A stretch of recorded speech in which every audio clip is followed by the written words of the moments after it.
What is the best way by which you can turn off or disable Windows Defender on your Windows 11 or 10? Hello everyone, and let's get started with this quick tutorial. So first of all, right click on your start menu and then tap on settings.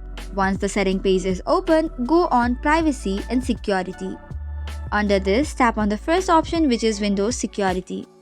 Now click on virus and threat protection. Under it, click on the link called as Manage Settings under Virus and Threat Protection Settings. Here you can see real-time protection and cloud-delivered protection. You can just toggle off both of this option, however, it will be turned on after some time itself. So this is one way to do so.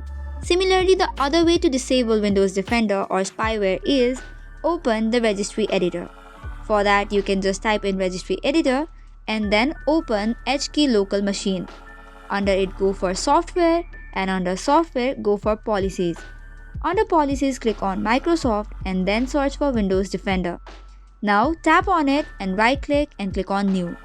Click on dword 32-bit value. Tap on it and create the value called as disable anti-spyware. After this, double click on it and change the value to 1. After this, make sure that you restart your PC. And that is all for today's video. For more such contents, do not forget to hit the like and subscribe button.